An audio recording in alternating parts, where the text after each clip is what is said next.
Hello Twitch, hello YouTube, my name is Trendless, and today we're gonna go a quick overview of each battleship line in the game. What are their strengths and kind of weaknesses, but what they're meant to be, so you get an overview as a new player who wants to start a certain BB line, to what kind of strengths they are, if they're like your playstyle or not. And we're gonna go through all of them. We're gonna start with Japan because it's on the top. Then moving over to US, USSR, Germany, UK, France, and Italy. All the rest below Italy don't have a battleship line in the game yet. So we're gonna go over these 6. Starting off with Japan. Now the Japan line ends in Yamato, aka Bungo. Or if you exclude the super, I'm gonna exclude super ships now, and we're just gonna focus on tier 1 to 10. Basically, this line is all about medium to long range combat. If you play with the Yamato, your main goal is, or the Yamato line, your main goal as a Japanese battleship player is to support friendly fire. You're not the one that necessarily charges in, because the ships are rather weakly armored when it comes to that. You're very easy to be farmed down with HE, just like the French, but we'll get on that later, and the Brits. And your main guns excel mostly at medium to long range. Like they get kind of like not necessarily the dispersion buff, but they are more consistent on medium to long range. So you basically want to stay in the game, you want to support your team. Of course, you're still a battleship, you should still use your HP pool and eventually push if it's needed, and also tank some damage for your team. But these ships both excel at more medium to longer ranges. Bungo is a special case at the Yumihari and Adatara because they get a spotter plane that, when activated, gives you not only a bit more range, but also even better dispersion. On the downside, you don't get 560mm guns of the Yamato, which means you can overmatch less in total. But both lines are specifically designed to fight to medium and longer ranges, and you don't want to brawl with them constantly, because that's not what they're designed to, and you will most likely lose in comparison to other brawling BBs. But yeah, to summarize, medium to long range, you can still push, you still have the HP, but they're excelling at medium to long range. If you want to start with Japanese BBs, keep that in mind. They're not meant for complete pushing madness. Gonna move over to the US, and there we have, well, we have actually 3 battleships lines already. The US are kind of like jack of all trades. Did I say 560? 460mm guns for Yamato, sorry. When we move to US, we have 3 completely different playstyles. We have the Vermont, we have the Louisiana, and we have the Montana. The Montana is kind of like the jack of all trades. In the end, if you go down that line, you have a ship that is capable of pushing, but at the same time playing it defensively very well, having decent accuracy, decent speed, and decent survivability. It also gets a little improved heal that was added later in the game. And overall, it tries to be good at everything, or amazing at everything, but it's only decent at everything. It's truly a jack of all trades. It's by no means a bad battleship, but it doesn't excel at anything completely, although the accuracy is pretty good. Nebraska, Delaware, and Louisiana are hybrid battleships. They do lose a bit on the armament, on the main armament, to get the ability to launch planes. Is it good? Is it bad? The ship Louisiana, for example, I don't like Nebraska, the guns are really, really bad, but Louisiana and Delaware do have pretty decent guns, but you pay off with atrocious gun angles due to having that flight deck on top, and you have overall less guns than Montana and Vermont. Again, you do get planes that can spot and also can strike, dive bombers to be exact, so with the spotting capabilities, it's a very good ship. I personally don't like to play it that much though, because it's rather boring, and you do need to play it a bit safer as well, because your superstructure, where the flight deck is on, is massive, and that can be farmed down by HG spam really, really quickly. So it's definitely a very, very strong ship, but I would not recommend it for beginners. And yeah, you know I hate planes in this game, so that's a different story. And last but not least, we got the Vermont line. The Vermont line with Kansas, Minnesota, and and Vermont itself are keeping the dreadnought designs. Like, you keep pretty much the very slow all or nothing design on battleships. Vermont, Minnesota, and Kansas keep the slow speed of Colorado, New Mexico, and so on. Although Vermont is a bit faster, but they're very, very slow ships. They have super hard hitting guns and long reload. The accuracy is really, really good overall across all ranges, so you can use it really good in closer engagements, in longer engagements, and in medium engagements. Downside is the shells are rather slow, the flight time is rather long, Hello, and you have how are you? really, I am really under good the reload. water. Please help me. Here too much raining. Thank you, Ronnie. And overall, I would also recommend this line only for more experienced players, but it is a very, very strong line. And definitely, if you know how to place your shots, it can be devastating to all kind of ships, to cruisers, to battleships, to DDs, to pretty much everything in the game. It's just, you need to make your shots count because your reload is very, very long. So overall, for beginners, if you start the game, I would recommend you going the Montana line to get a grip of the game, and then you can go for Vermont or Louisiana. Now we're at the Russian line, which starts with Knyaz Suvorov, and I completely butchered that, and ending up in the Kremlin. The Russian BBs are all about close range engagement. They get eventually, at the beginning, they're rather squishy when it comes to broadsides, but they get really, really tanky on the higher tiers, and are all designed for pushing. You get a bonus on the dispersion as long up to, I think, 11 kilometers. 11 kilometers and less, you have the maximum bonus on dispersion. So these ships get bonuses for shooting closer. Like, their accuracy is getting better the closer that you are. They get additional bonuses on it. Meanwhile, they're not that good on long range. Now, what means not that good? I personally think a Kremlin is still okay in long range combat. But, of course, it does excel at close range. You get insane dispersion at close range. You are very, very tanky as long as you're angling, with the exception of Kremlin, because the overall armor is really good. But these ships are all about pushing, taking shots at you, surviving a hell of a lot of damage because you have a lot of HP and a lot of armors. Really, really aggressive playstyle. That doesn't mean you should int at the beginning. You should still play it safe, waiting for opportunities, and then use your HP pool and your armor to force a breakthrough. I personally like playing them, but lately I haven't really played them too much. But they're not a bad line at all. I would definitely recommend it if you want to play it more aggressive.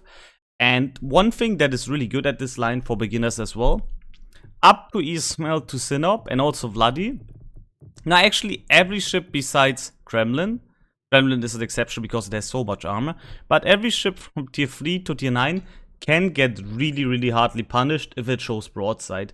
So this line is really good for teaching angling to you as well, because if you show constantly broadside to other BBs, you will get smashed completely. Meanwhile, when you're angled, you're really, really tanky. So it's kind of good to learn the angling, how it works, and I'll definitely recommend it as well. Just because you're really good at close range doesn't mean you should always be at close range. That really depends on your DD support, how are you outnumbering the enemies, or if you are outnumbered. But overall, a pretty solid line. Now we're going to move to Germany, and Germany has two lines. We have the Preußen and the Schlieffen line. Originally, there was only the Preußen, aka Großer Kurfürst line, which is this one. And these ships were all about also close range combat with secondaries. Now, this is kind of a pass, because while the secondaries are not bad, I would still not recommend building into secondaries with this line, because you're still more like a main gun focused line, and you should always go with rather survivability. You are really tanky on the Preußen line, and you have the advantage to having a turtleback. A turtleback armor basically means you cannot get citadels. A citadel hit is when you hit pretty much, when you penetrate the citadel of a ship, aka you could also say ammunition depot or whatever, and do the maximum shell damage. Now, a turtleback prevents this at close range, but you will still be able to be citadeled on longer ranges. Even there, it's kind of inconsistent. But basically what it means is you can show broadside without getting punished as much as other ship lines. I personally don't like this design, And while they're fun to play occasionally, I don't think it teaches you the game very well, because a lot of people just tend to keep broadsiding in German battleships because they don't get citadeled anyway. But you still get massive amount of damage on them. Just because you don't get citadeled, that doesn't mean you can show broadside and not get punished for it. People will get a lot of pens on you, and if some other random BB gets 8 or 9 pens on your broadsides, that's still over 20k damage. So just because you cannot get citadeled in close range, doesn't mean you should broadside the whole time. And again, why I'm mentioning that the secondaries are not that important anymore is this line. Now the Schlieffen line here, the second line of the Germans, is way less tanky, and you have way less HP overall than the Preußen's counterpart. But on the other hand, you get insane torpedo armament and secondary armament. These ships are all about blazing with secondaries and torpedoes. The main guns are not bad. The main guns by are not no means bad, but this is pretty much the only tech tree line in the game where you should actively build into secondaries. If you go to Preußen line, build rather for survivability, aka the tank build. Meanwhile, with Schlieffen, it's currently the only tech tree line that you should build into secondaries, because the secondary DPM and the amount of guns shooting the whole time is enormous. It's actually a lot of a big damage output. Now again, just because you have the most amazing secondaries, as a tip of myself, that doesn't mean you should go instantly in, blazing full secondaries and die in the first 3 minutes. You should still wait for opportunities. You should still poke shots with take pot shots with your normal guns. And if you have opportunities with a way to disengage, which is very important, use them, use your secondaries, smash the side completely, and then use that breakthrough. But don't, just because you have the secondaries, don't go in and try to trade 1 for 1 and then go into the next game. That's not how you should play these ships. These ships are really, really, really excelling for a good moment of the battle where you see an opportunity to use the full potential. And if you accomplish that, Schlieffen is a very, very powerful line to play.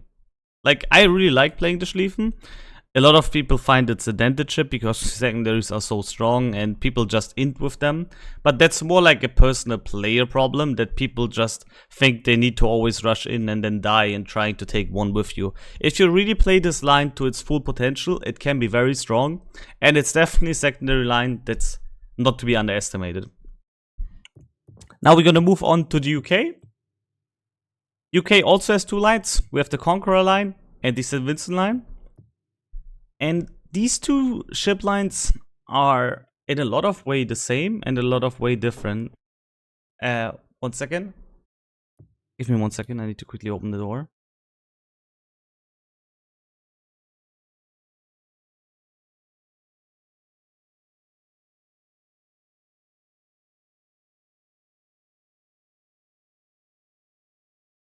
Sorry, good, I'm back. These 2 ship lines are all about printing a new ship. Now that sounds very interesting if I say printing a new ship, but what it means is they have really, really strong heals, which means as long as you get HE spammed or if you eat fire and flood damage, you can heal a lot of your ships. They're both not really that tanky and especially can be easily farmed by HE, but both lines have a super heal, which means you can again heal quite a lot of damage you take. The Conqueror line is more about, it's kind of sad. I think it's the dumbest line in the game, honestly. When it comes tech tree battleship line, it's all about spamming with HE and putting fires on enemies. Meanwhile, the St. Vincent line can use the AP way better because it has bigger guns and you can punish people more. But what basically happens is, since you have your guns have a lot of fire chance and a lot of damage on the HE, people tend to always spam HE on the Conqueror line, which works. It's kind of sad, but it works. And a lot of opportunities where you could shoot HE, AP with this line is just kind of gone because people have just HE loaded the whole time. Despite the AP not being the best, but it can still punish people because it has a short fuse and means it will overpen less on cruises. However, as I said, I think it's the dumbest line in the game because you can just brain that spam HE and it will work as well. And that's what unfortunately most people do constantly. On the St. Vincent line, it's a bit different. You get torpedoes, And you also have way better AP, because on tier 10 you get actually 30mm overmatch and 457mm guns with pretty decent values. So I personally think the St. Vincent mine is one of the best, because it kind of connects all things. You have high speed, you have super heals, you have insanely good guns, pretty consistent as well. And while you're not super tanky, you can still use your armor layout to advantage to be rather tanky. And you also get, with Duncan and St. Vincent, barely any superstructure. So this might be one of the best lines overall currently in the game, because you get really, really strong ships that can excel at any situation. They're fast. Like, they're also not, they're like kind of Monty in a way that they're jack of all trades, but they do excel in a lot of areas completely, like the healing, the main guns. So they're kind of pretty much the battleship that you want. It can do pretty much everything besides secondaries, and it's a really, really good line. So definitely one of the best lines in the game currently to play. Meanwhile, Conqueror, again, it's just brain dead HC spamming, unfortunately. If I would ask you what is a really good line, go for St. Vincent. The ship actually got nerfed already because it's so good, but it's still a pretty good ship, nevertheless. Now we're gonna move on to France. And with France, it's pretty easy. We have one line only, and that's the Republic line. These ships are all about pretty fast shells and speed. Also having interesting turret layouts, like all main guns in the front, so you can bow tank or something. The French line is, in my opinion, not a bad line, but it does suffer eventually from not really consistent guns, I would say. Like, the Republic, for example, has really, really short reload, but it does lack a bit the accuracy part. However, I personally think it's still a great ship. Again, good reload. The shells are very fast, so that means with the French battleships, you will have most likely easier times to aim, because the shells are so fast. Downside of the French ships is they're very, very fast, but on the downside, you have only 32mm armor everywhere, which means you will suffer a lot of HE damage. People will pen you in a lot of areas with HE, and you just get overall farmed very, very brutally when it comes to HE. These ships are also excelling more at medium to longer ranges, because it's easy to aim at longer ranges. They still have decent pen on long ranges, and again, you just get farmed in close quarters, so I wouldn't necessarily recommend completely pushing with them always. But definitely still a solid line. And now, last but not least, we go to the Italian line, which ends up in the Colombo, one of the best battleships currently in the game, in my opinion. These ships have one difference to all the others I mentioned, and usually it's you have HE or AP shells. These ships cannot shoot high explosive shells. That means they cannot create fires with main guns. Instead, they have SAP. SAP has the advantage that it has a fixed pen value, and it can penetrate armor at the very extreme angles, which is kind of good and kind of bad at the same time. It means you cannot go for fires, but it basically means you have an AP shell with around about 100mm of pen. I don't know the exact value right now. I think it's a quarter of the caliber, if I'm not wrong.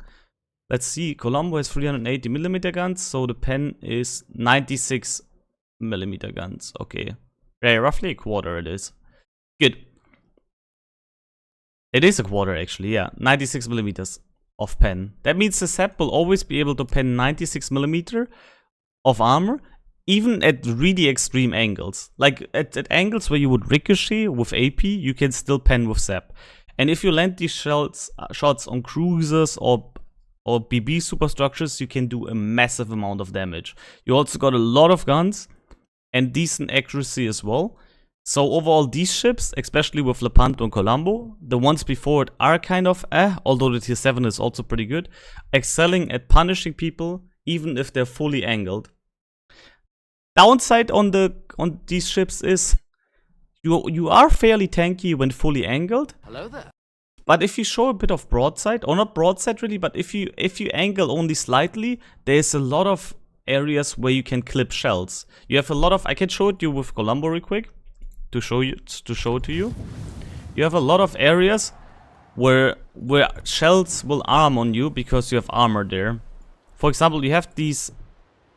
Wait, did I remove that? Oh yeah, you have these different kind of layers where shells can clip you. So even if you're angled, for example, and shells come in here, they can pen you on this area, for example.